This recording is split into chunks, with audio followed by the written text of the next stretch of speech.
Hello दोस्तों, स्वागत है आपका हमारे चैनल स्टडी टेक पर। तो जैसा कि आप सभी लोग जानते हैं, आपके प्रवेश परीक्षा की तैयारी कराई जा रही है, ठीक है। और अभी तक हम लोगों ने भारत का इतिहास वाला टॉपिक पूरा कवर कर लिया है, जिसमें हम लोगों ने 200 से ज़्यादा क्वेश्चन को देखा था, ठीक है।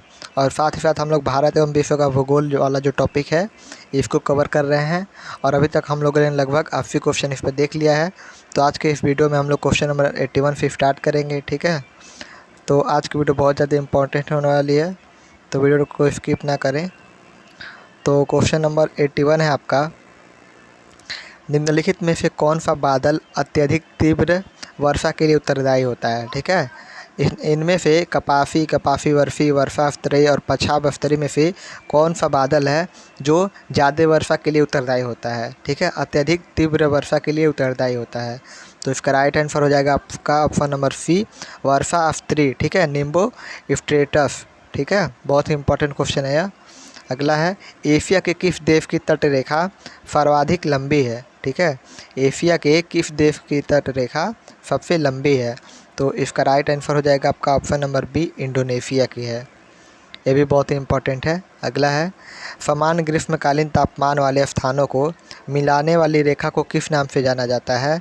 तो इसका जो राइट आंसर हो जाएगा आपका ऑप्शन नंबर ए हो जाएगा, आइसोथेरे, ठीक है। अगला है, भारतीय जलवायु की सबसे महत्वपूर्ण विशेषता कौन सी है। यह बहुत ही इंपॉर्टेंट क्वेश्चन है कि भारतीय जलवायु जो है उसकी सबसे महत्वपूर्ण विशेषता कौन सी है। तो इसका राइट आंसर हो जाएगा आपका ऑप्शन नंबर डी, पवनों का विपरीत स्वभाव, ठीक है। यही जो है भारतीय जलवायु की सबसे महत्वपूर्ण विशेषता मानी जाती है। अगला है, निम्नलिखित में से कौन नियमित अथवा ग्रही पवन है। तो इसका जो राइट आंसर हो जाएगा आपका ऑप्शन नंबर बी हो जाएगा, व्यापारिक पवन जो होती हैं वह ग्रही पवन होती हैं, ठीक है। और इसके पहले जितनी भी वीडियो अपलोड हुई हैं उसका मैं प्लेलिस्ट नीचे दे दिया हूँ, तो आप सभी लोग जाके प्लेलिस्ट चेक कर सकते हैं। उसमें बीए के पिछले साल का पेपर भी आपको मिल जाएगा पीडीएफ में, और साथ ही साथ उसका सॉल्यूशन भी मिल जाएगा, ठीक है। तो जाके देख लीजिए। और हाँ, अपने दोस्तों के साथ इस वीडियो को ज़रूर शेयर करें जो भी बीए के परीक्षा की तैयारी कर रहे हैं, ठीक है। अगला है, कैनबरा निम्नलिखित में से कौन से देश की राजधानी है। तो इसका जो राइट आंसर हो जाएगा आपका ऑप्शन नंबर डी होगा, ऑस्ट्रेलिया की राजधानी क्या है, कैनबरा है, ठीक है। याद रखिएगा, ऑस्ट्रेलिया की राजधानी कैनबरा है। अगला है, डेटम रेखा क्या है, ठीक है। आपको बताना है कि डेटम रेखा क्या है। तो इसका राइट आंसर हो जाएगा आपका ऑप्शन नंबर डी, वह काल्पनिक एवं क्षैतिज रेखा जिसके संदर्भ में किसी स्थान की ऊंचाई या गहराई मापी जाती है, ठीक है। डेटम रेखा क्या कहते हैं, मान लीजिए हमको किसी स्थान की ऊंचाई नापनी है, ठीक है।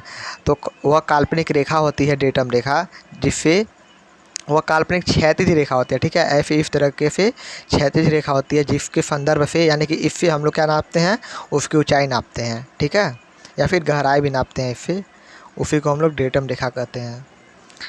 सरदार सरोवर बांध परियोजना के विरोध का सर्वाधिक महत्वपूर्ण कारण क्या है। यानी कि जो सरदार सरोवर बांध है, ठीक है, जो परियोजना है वहाँ की सरदार सरोवर बांध की, उसके विरोध का सर्वाधिक महत्वपूर्ण कारण क्या है, क्यों उसका विरोध हो रहा है। तो इसका राइट आंसर हो जाएगा आपका ऑप्शन नंबर सी, विस्थापन एवं पुनर्वास। यही जो है उसके विरोध का महत्वपूर्ण कारण है, ठीक है। अगला है, पृथ्वी की उत्पत्ति से संबंधित नवीनतम सिद्धांत क्या है, ठीक है। पृथ्वी की उत्पत्ति से संबंधित सबसे जो नया सिद्धांत है वह क्या है। तो इसका जो राइट आंसर हो जाएगा आपका ऑप्शन नंबर डी हो जाएगा, बिग बैंग सिद्धांत, ठीक है। बिग बैंग जो थ्योरी है वही अभी तक जो नई थ्योरी आई है, नया सिद्धांत आया है, वही अभी तक की पृथ्वी की सबसे नई उत्पत्ति करने वाला सिद्धांत है, ठीक है। पृथ्वी की उत्पत्ति करने वाला सबसे नया सिद्धांत अभी तक का कौन सा है, बिग बैंग सिद्धांत, ठीक है। अगला है, क्वार्टजाइट कायांतरित होता है, ठीक है। तो इसका जो राइट आंसर हो जाएगा आपका ऑप्शन नंबर सी हो जाएगा, बलुआ पत्थर से, ठीक है। आप लोग क्वार्टज पत्थर देखे होंगे ना, तो उसी से रिलेटेड है। क्वार्टराइज कायांतरित कहाँ से होता है, तो बलुआ पत्थर से होता है। अगला है, ऊर्जा संरक्षण का आशय है कि ऊर्जा संरक्षण का क्या आशय है। बहुत ही इंपॉर्टेंट क्वेश्चन है, आप लोगों ने इसको पढ़ा भी होगा, बहुत ज़्यादा इंपॉर्टेंट क्वेश्चन है यह। तो इसका जो राइट आंसर हो जाएगा आपका ऑप्शन नंबर डी हो जाएगा, क्या, ऊर्जा का न तो सृजन हो सकता है न ही विनाश, यानी कि ऊर्जा को न ही हम उत्पन्न कर सकते हैं और न ही नष्ट कर सकते हैं। बहुत ही इंपॉर्टेंट क्वेश्चन है यह, ठीक है। अगला है, हाइड्रोफाइट क्या है। आपको बताना है कि हाइड्रोफाइट क्या है निम्नलिखित में से। एक समुद्री जंतु है, जलीय पौधा है, या फिर पौधे का एक रोग है, या फिर एक जड़ रहित पौधा है। ठीक है, तो इसका जो राइट आंसर हो जाएगा आपका ऑप्शन नंबर बी हो जाएगा, एक जलीय पौधा है। ठीक है, हाइड्रोफाइट समुद्री कोई जंतु नहीं है, पौधे का एक कोई भी रोग नहीं है, एक जड़ रहित पौधा भी नहीं है। ठीक है, क्या है, जलीय पौधा है। ठीक है, अगला है, विश्व की सबसे गहरी झील कौन सी है? बहुत ही इंपॉर्टेंट क्वेश्चन है। विश्व की सबसे गहरी झील कौन सी है? अगर आपको इसका आंसर पता तो आप कमेंट में बता सकते हैं। इसका right answer option number D, Baikal झील जो है वह विश्व की सबसे गहरी झील है। अगला है, निम्नलिखित में से किस ज्वालामुखी को भूमध्य सागर का प्रकाश स्तंभ कहा गया है? ठीक है, ऐसी कौन सी ज्वालामुखी है जिसको हम लोग भूमध्य सागर का प्रकाश स्तंभ मानते हैं? ठीक है, तो इसका जो राइट आंसर है आपका ऑप्शन नंबर बी, स्ट्रोम्बोली। ठीक है, यह एक तरीके की ज्वालामुखी है जिसको हम लोग क्या मानते हैं, भूमध्य सागर का प्रकाश स्तंभ मानते हैं। अगला है, निम्नलिखित में से किसकी गणना नकदी फसल के अंतर्गत की जाती है? ठीक है, तो इसका जो राइट आंसर हो जाएगा आपका ऑप्शन नंबर डी हो जाएगा, सभी। यानी कि कपास भी, चाय भी, जूट भी, इनको हम क्या मानते हैं, नकदी फसल। ठीक है, अगला है, पृथ्वी की आंतरिक संरचना का विश्वसनीय जानकारी का सबसे पहला प्रमुख स्रोत क्या है?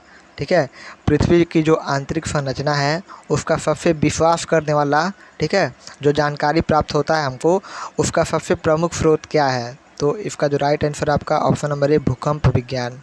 ठीक है, इम्पॉर्टेंट है, इसको आप लोग टिक कर लीजिएगा, चाहे तो आप लोग स्क्रीनशॉट भी ले सकते हैं। अगला है, भूकंपी तरंगों का मापन निम्नलिखित में से किस यंत्र द्वारा किया जाता है? ठीक है, तो इसका जो राइट आंसर हो जाएगा आपका ऑप्शन नंबर बी, सिस्मोग्राफ द्वारा। ठीक है, भूकंपी जो तरंगे होती हैं उनका मापन किस यंत्र द्वारा किया जाता है? तो सिस्मोग्राफ द्वारा किया जाता है। ठीक है, बहुत इंपॉर्टेंट यह भी है। अगला है, भूमध्य रेखीय प्रदेशों में रहने वाली वर्षा निम्नलिखित में से किस प्रकार से संबंधित है?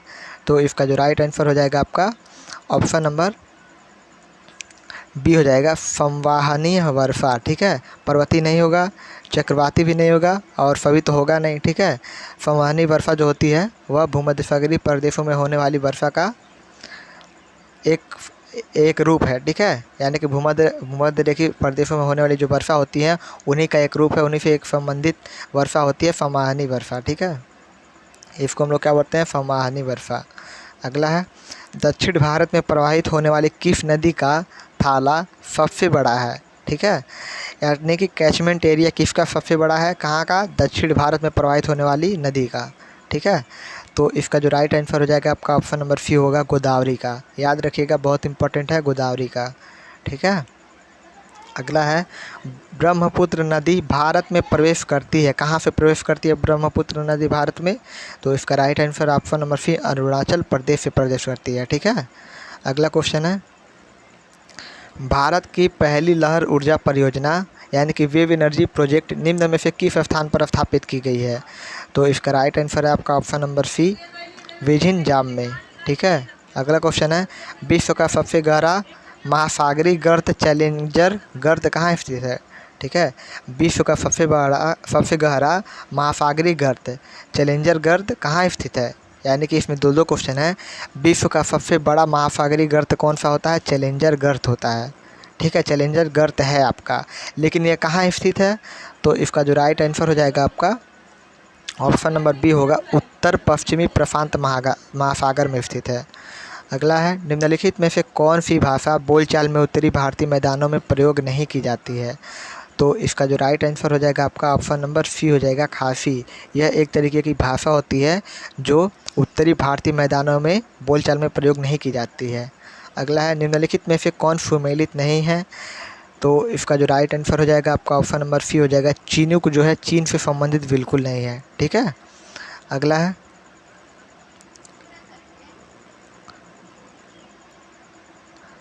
वायुयान उड़ाने की आदर्श दशाएं पाई जाती हैं। ठीक है, तो इसका जो राइट आंसर हो जाएगा आपका ऑप्शन नंबर सी हो जाएगा, समताप मंडल में। मैंने इसके पहले भी बताया आपको, समताप मंडल में क्या होता है, वायुयान उड़ाने की आदर्श दशाएं पाई जाती हैं। ठीक है, उसमें हम लोग क्या कर सकते हैं, वायुयान को उड़ा सकते हैं आसानी से।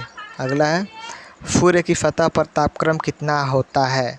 बहुत ही इंपॉर्टेंट है, बहुत ज़्यादा इंपॉर्टेंट है। तो इसका राइट आंसर आपका option number D, 6000 degree Celsius. ठीक है। अगला है, निम्नलिखित में से कौन सी वायुमंडलीय परत है जिसमें ऊंचाई के साथ तापमान वृद्धि अंकित की जाती है? ऐसा कौन सा वायुमंडलीय परत है जिसमें ऊंचाई के साथ साथ क्या वृद्धि होता है? टेम्परेचर, यानी कि तापमान में भी वृद्धि अंकित की जाती है।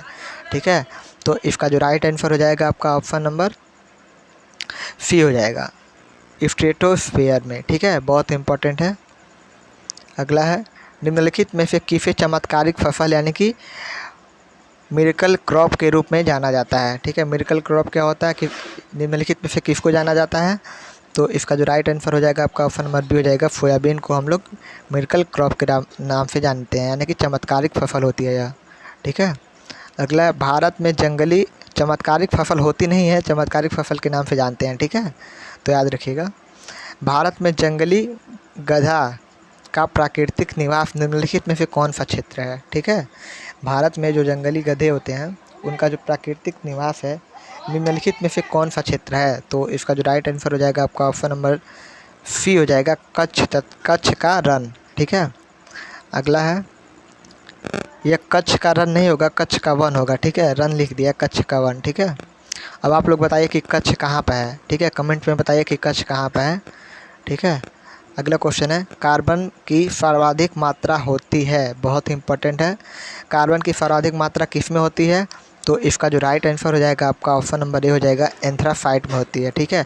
अब एंथ्रासाइट कार्बन का क्या है? आप लोग कमेंट में बताइए कि एंथ्रासाइट कार्बन का क्या है। ठीक है, कार्बन से किस तरीके से संबंधित है एंथ्रासाइट? ठीक है, आप लोग कमेंट में बताइए।